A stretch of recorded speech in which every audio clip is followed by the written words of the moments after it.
Hello, welcome to episode 270 of the Craft House Magic podcast. My name's Ellie and I'm coming to you from Norwich in Norfolk in the UK, and today is the 9th of May. So welcome everybody. I'm here to share with you all the things that I've been making in the last few weeks. So today I have some knitting. I've got a finished object among those. I have some confessions. Oh dear. Crafty confessions. Something is behind me there, so I'll talk about that a little bit later. I've got a section on what's occurring, including giveaways and little meetup. We've got the shop update at the end of the video, and I've got some new things to show you to do with bag making and Liberty. I'll talk to you about that later.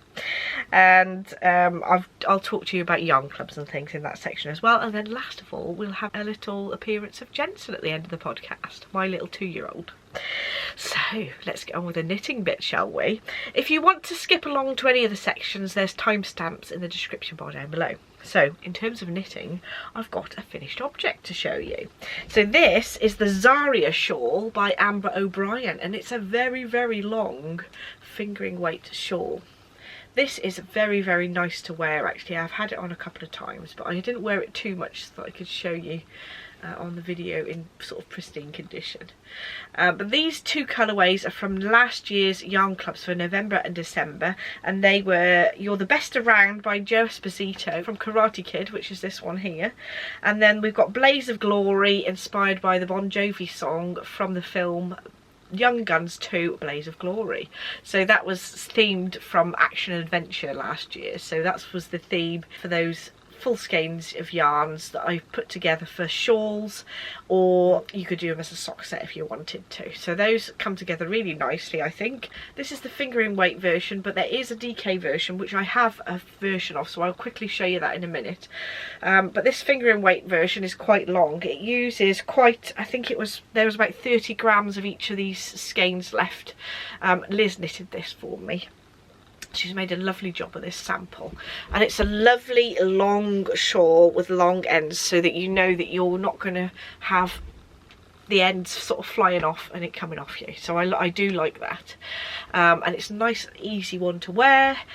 Definitely recommend this. Liz said it was quite easy to knit. Once she got into it, she really got through it quite quickly. So this is the fingering weight version, and I have a DK weight version, which Liz actually knitted this ages ago as well, and this is knitted from some yarn from Lay Family Yarn and the Little Grey Girl. So the pink is the Little Grey Girl and Lay Family Yarn is this sort of teal. This is the DK version. You can see how much smaller it is. So this one, obviously you've got 100 grams of each of the two DK yarns, and I think that there was about 30 or 40 grams of each left over from this, but obviously because it's DK it uses the yarn more thirstily, even though it's a smaller shawl. I'll put this on the top as well so you can see, but I thought at the time this seems plenty long enough, but obviously the fingering weight version is a bit longer, but it's got long enough ends to wrap it around your neck nicely. I'll take that one off though, because this is the finished one today. But obviously because it's fingering weight, it's a little bit lighter weight. If you run a little bit hot, the fingering weight version is going to be better for you, but it's definitely recommended. So you actually get the pattern for the Arya and the Zarya when you purchase one of them, so that's really, really nice. Very, very similar pattern. Obviously this is quite a lot bigger though. And it's very wearable and not very complicated, so as long as you've done sort of slip stitches and knits and purls and some basic decreases and increases, you'll be fine knitting this one. But it's a lovely pattern. If I come up closer you can see that there's some lovely eyelets, and then you've got the section where the two colours blend together. It shows up a lot more in the DK version actually. I'll show you again. But obviously you're getting the pattern for both of these when you purchase one of them. So they're absolutely lovely. So that is the first item I've got to show you. The yarns I actually dyed up for the last year's yarn clubs. They're all in an MCN base, so it's extra squishy. So the next thing I've got to show you is a load of socks. Now I took a piece of footage at my parents' house when I visited last week, because Dad had a bit of a fall and I went there to make sure everything was okay. So while I was there, I finished off some of the socks that Mum had helped me knit for Dad. So I'll show you that clip now. So these are the socks that me and Mum have been working on. Pair number 1, Dad's wearing. I didn't actually match this up because the pattern was quite random, but they're just my simple top-down sock pattern, and I've also got another 3 pairs finished for him here. What I'll try and do is put on the screen which yarn is which, so that you can see what they are. I haven't obviously blocked them yet because I haven't got my sock blockers and I'm here at my parents', but I'm working on this pair here, which is the yarn. I'm not quite sure what it is because we got it from a charity shop, and I'm doing the heel turn on the second sock, and Mum is doing the, what are you on? Is this the second sock, isn't it, of that particular one? And this is a, yes, this is an opal one, and Mum's doing the leg of the second sock on that one as well. The ribbon. And this is the one that we've already done for that one. This is actually one that I've still got in the shop. It's one of the opal new ones, and I will pop that in the description bar down below so that you can find that. So the pattern I use is my simple top-down sock pattern, and we've knitted these on 2.5mm DPNs, but I do tend to use magic loop when I just do them myself, but Mum prefers to use DPNs, so I've used those so that Mum can get on with them better. She doesn't like magic loop. But what we've done is we've done a 72 stitch sock so that they're nice and loose around Dad's legs. It's nice that you're able to actually adjust the size of the socks so that you can make them fit somebody, and he's always really fussy from getting socks from the shop because they tend to be a little bit tight. So a 72 stitch sock is absolutely perfect, and I can knit it to the perfect length for Dad. So it's really nice to be able to make socks for a particular person so that they fit really nicely. Rather than putting the yarn names on the screen, I'm actually going to tell you what they are. So the first one, the pair of socks that Dad was wearing, is a wool butt yarn, and that is a 75% wool, 25% polyamide, and a lovely yarn that is gifted to me. I've still got quite a bit there left there, I think, actually 30 or 40 grams. The second one, I think this was right on camera, but the one that was coming up sort of blacks and greys is a Regia yarn, and this is a stretchy yarn, so that'll be interesting to see how that sort of wears. The other turquoise pair that we showed on the carpet was an opal, and that is colourway 9280 for that turquoise one. This one is quite an old one in my stash, so I doubt you'll be able to get hold of it. Same with these other ones really, I've had them in the stash a little while. And the one that was like a stripy effect, which came out like this on the camera, is a Grundle Hot Socks, and that's colourway 6. So those are what the actual colourways are, and I thought I'd show you the progress that Mum had made on this last pair. So this pair of socks is knitted in a yarn that I've actually got in the shop now. So this one is an Opal Beauty that's in the shop at the moment, and that one is one of the Opal Beauty ones that's got the Edelweiss extract and vitamin E, which it's got the extra sort of softness, which is lovely, and it's colourway 11401, and it's called Boundless Expanse, and this is how it knits up. So this is the first sock, and it's come up a lovely stripy pattern. It's a nice sort of subdued colourway that's great for men. You can wear them to sort of work with trousers as well, rather than being too in your face. Dad doesn't like them to be too crazy colours. He doesn't mind a bit of turquoise, but he wanted something subdued, so I stole a skein off the shelf. So this one, I finished one sock, or me and Mum have finished one sock, and then we have the leg done on the second one. So that's working out nicely. So Mum at the moment is working on the foot of another pair of socks that we showed in the video that I was working on. So I finished the heel flap and foot decreases, and now she's knitting the foot of that one, and that's the mystery yarn. I don't know where it's actually from. So I'm on to my garment knit. So this garment is the Wonder Sweater by Tin Can Knits. I have knitted a small version for Jensen out of this pattern, and it is so cute. The children's version, well, at least for the 2-year-old, there's 3 cables. For the adult there's 5, and this one's for me. This is going to be the front. Obviously it's scooched up on the needles a bit, so you can't really see what it'll look like, but I am almost at the point where I split for the sleeves, which is very exciting. So I'm really pleased about that. I am hoping to get this finished by the end of May. I'm sort of on track with my garment knitting. I think I've knitted 4 garments so far this year, so this is number 5. So I'm not doing too bad so far, but this is fingering weight, so it takes a little bit longer. But now I'm into this, I feel like it's sort of flying a lot quicker than I was to start with. So this is knitted in my Ice Ice baby colourway, and this was originally from the Mixtape Minis volume 10 mini set, but I've actually dyed these up in full skeins, and I've got those in the shop now, and I'm hoping to get the rest of that mini set in the shop as well, so that you can purchase them as full skeins. But I love this colour, it's so pretty. So this is a sort of a blue, green, turquoisey teal colour, and I thought it would be perfect to go with jeans and all sorts. Quite a nice sort of wearable jumper that I can wear an awful lot. So the Wonder pattern comes in a massive range of sizes, right from children's to extra large or whatever it is, but I'm knitting the 44.5 inch bust. I've chosen that based on my lower bust measurement, but it is no positive ease, so that I don't end up with loads of extra room up the top here, because I've got quite narrow shoulders.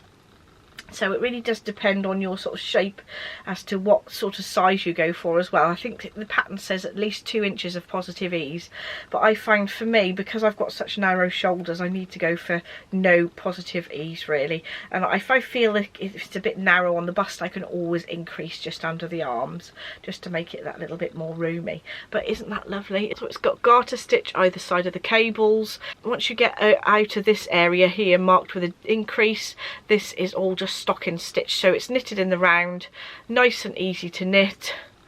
Once I get to the point where I can split for the sleeves, I'll just be knitting around the body section. I can go back to do the sleeves, and the sleeves should be a lot quicker because there's no sort of cable detail in there. But I've got the cable in my head now, I don't need to look at the pattern. I'm just repeating it until I've done it enough times to get the stitch count up to split for the sleeves. But I'm really enjoying knitting this one. I've dyed up 5 skeins of the yarn, less than what it says in the pattern, because I'm not going to do it as long. I think the pattern says 18 inches in length for my size. I don't need it to be that long. I think 15 inches is fine. I'm quite short in the body, so that'll be a lot less, and I think I might do 3/4 length sleeves, because I tend to prefer those, because I don't end up having to push up the arms, because I don't like fabric to be on my arms too much unless it's really cold outside. But I tend to like longer sleeves on like a cardigan, something to go over the top. I'd wear something over the top of this if it was really cold. So there we are, that is what I'm working on. The next section I've got is confessions. I've been a bit naughty. I did pre-order this book ages and ages ago, and I thought, ooh, I can sew some stuff for Jensen. So this is Mini Makes by Tilly and the Buttons, and Tilly and the Buttons have made a load of different patterns that I really love. The fit and everything about the patterns I've already enjoyed before, so I thought I'd get one to make stuff for Jensen. Now this goes up from 0 to 12 years of age, so I thought I'd get loads of use out of this.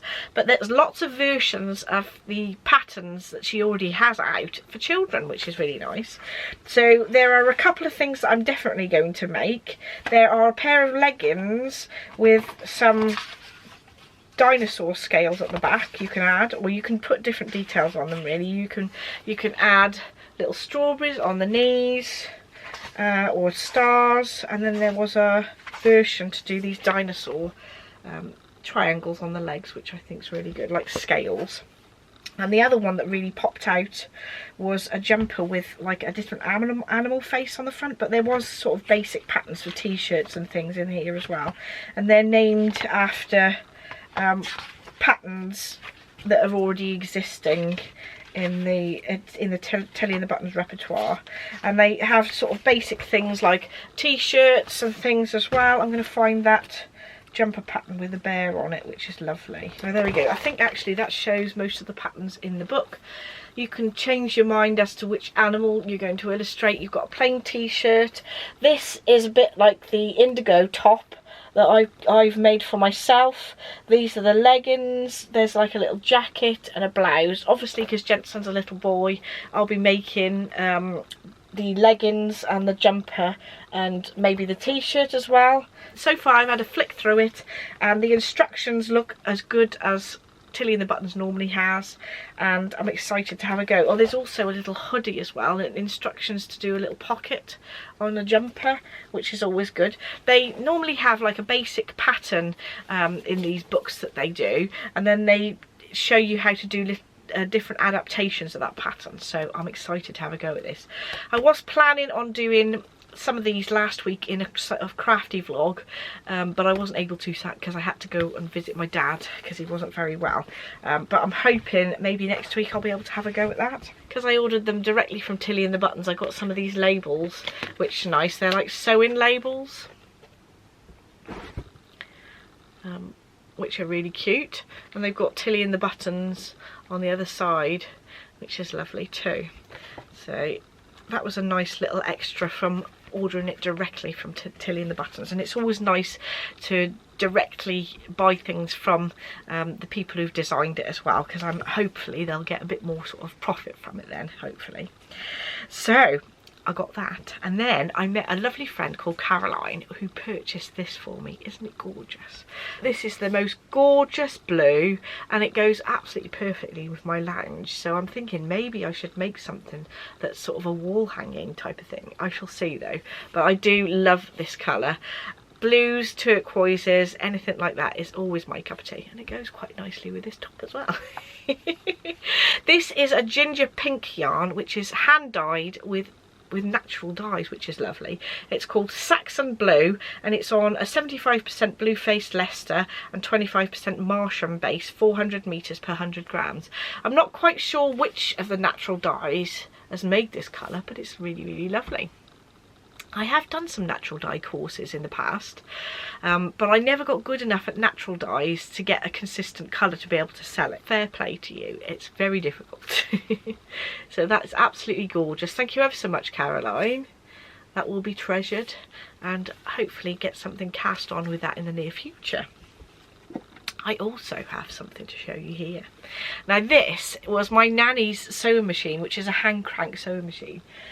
It's rather grubby, but I thought I'd give you a quick look at it before I sort of clean it up, and hopefully clean it up so I can actually use it. If there's a power cut, I thought I could do with a hand crank sewing machine, so I'll show you a bit closer what it looks like. It's a little bit dusty, hasn't been used for about 40 years, so it's something that's a little bit of a treasure that I wanted to keep, even though there's lots and lots of hand crank Singer sewing machines on the market. I've seen lots at car boot sales, but this one's a bit special because it was my nanny's. So I'm going to open it up. It really does need a good clean really, but I need to get some sort of finish, some sort of oil to treat this wood, I think. But this is what it looks like, isn't it lovely? And I've had a sort of a bit of a go at cranking it, and it does seem like it moves quite smoothly, but I do need to sort of clean it up a little bit more. But isn't that lovely? There's some bits and bobs in there, some extra little feet and bits and bobs like that. So I'll have to get that all out and give it a really good clean and open it up inside so I can get a really good look at it. These look like some really vintage Singer needles, which are actually empty, so I don't know why that's still in there. But isn't that lovely?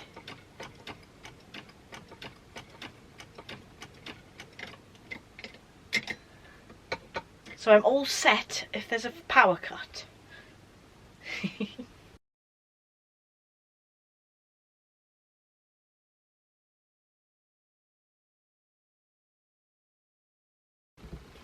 Right, so now on to the next section.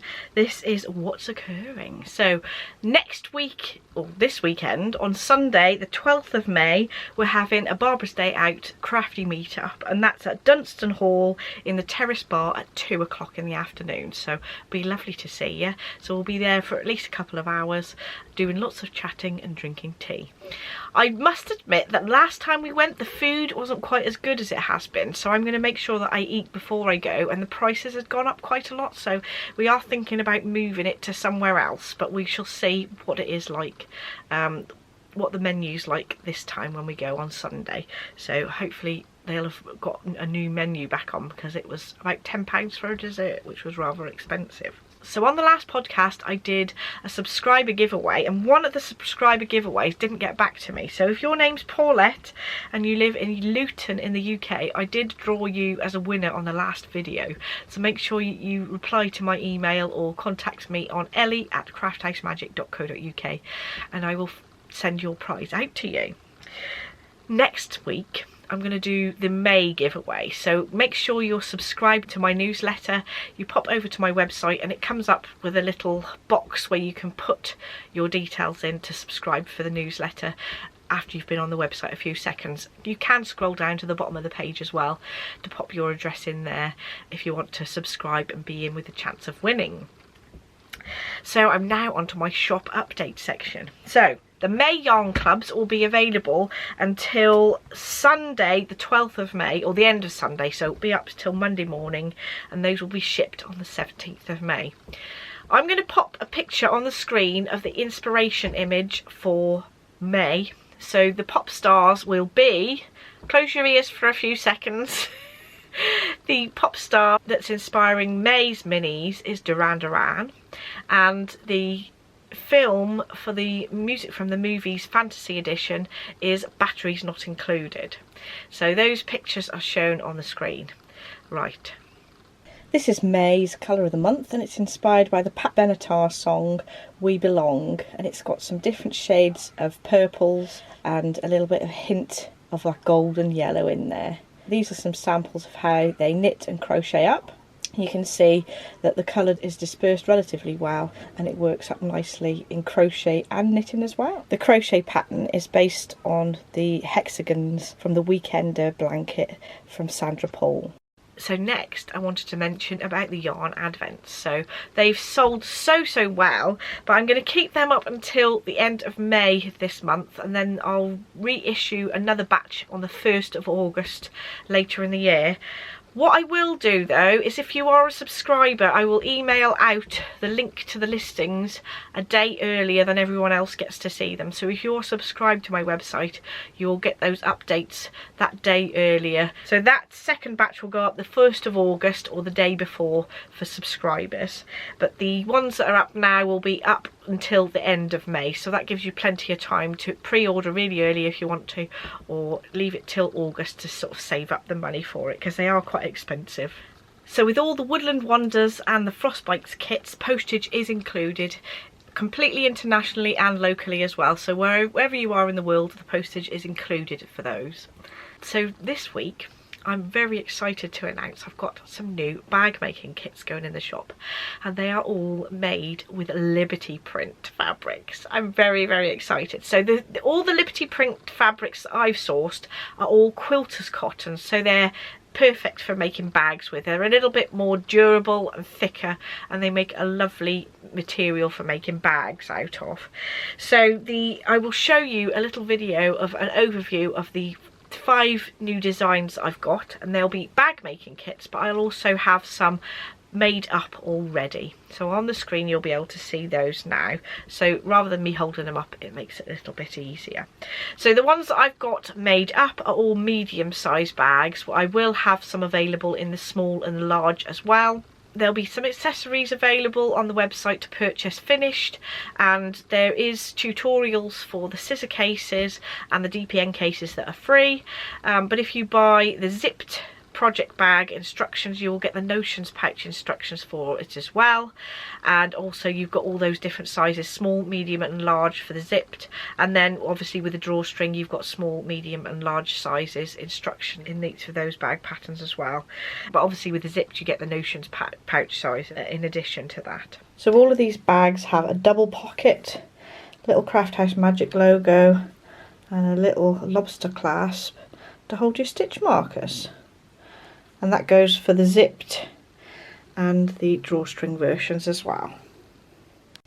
So I've recently recorded some videos on how exactly I make the bags, so that if you find it difficult to follow the instructions in the written pattern, if you've purchased that already or you do in the future, you will get those updated instructions with the links to the videos that accompany those. So they're private to people who've just purchased the actual pattern.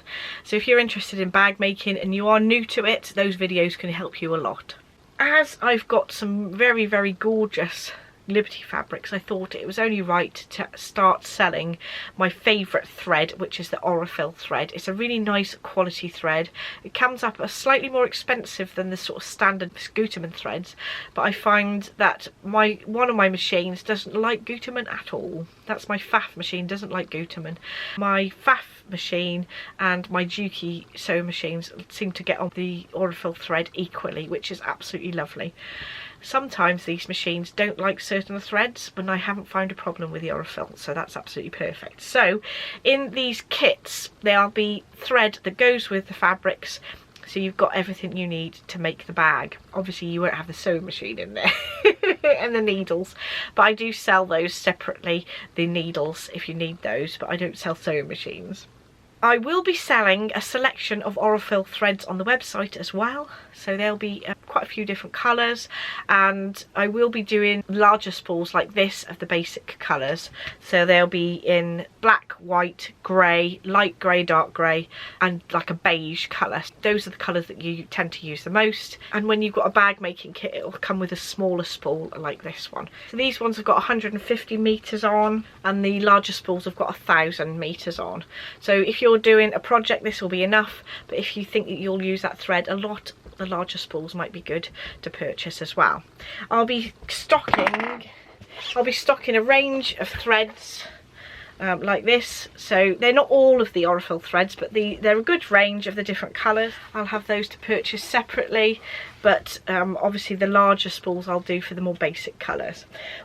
All of the threads I've chosen are 40 weight. Now 40 weight is ideal for bag baking because it is slightly stronger than the sort of standard 50 weight thread that you use for sort of just fine piecing for quilting. 40 weight you can use for piecing as well, but it's just got that extra bit of strength, so I'm just stocking the 40 weight. When you're looking at the weight of threads, the bigger the number the finer the thread is, so 40 weight is a little bit thicker than the 50 weight thread that they recommend for just doing standard piecing, but you can do piecing with 40 weight as well. So I think this is a good all-rounder, but that little bit stronger for bag making. So I'll be stocking lots of different colours, which I'm very excited about. I actually use I've been using these threads for quite a few months now, and I've really got into them. So I started using them because a couple of ladies at my local quilt group recommended using them, so I looked into actually stocking them in the shop, and I wanted a really good quality thread that you could rely on. These are 100% cotton as well, so you can actually press them really hot with an iron and they won't melt, because some obviously polyester threads, they will melt if you get an iron that's too hot on them, so you can't make that mistake with these. So I will also be selling these Liberty fabrics in the shop as well. So these are all the lovely cotton. It's quite a nice weight cotton, and I was actually quite surprised how much thicker it is than some of the other cottons I've used before. I always pick really nice quality ones. I'm quite fussy with my quality of cotton, but these are one of the best I've actually used, so I'm really excited to be using those and also sharing them with you guys, because it's really nice to work with really nice materials. So I will put those on the website on Friday the 10th of May at 7 PM GMT. I will definitely have all the bag making kits and the actual project bags listed, but I might not have all the little notions pouches and that sorted for all the different fabrics. But I will email out to the subscribers when I've actually done these. But these are an example of what they look like. We've got a circular needle case.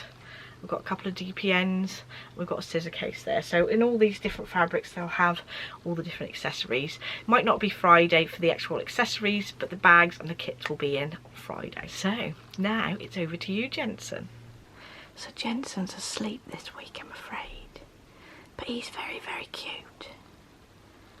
Look at that little face.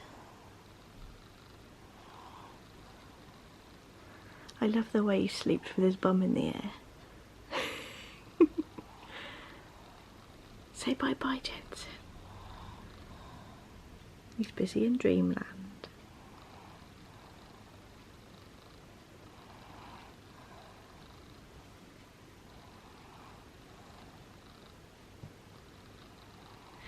So thank you so much for watching. Don't forget to like and subscribe if you'd like to see more, and I shall see you in the next video. Bye!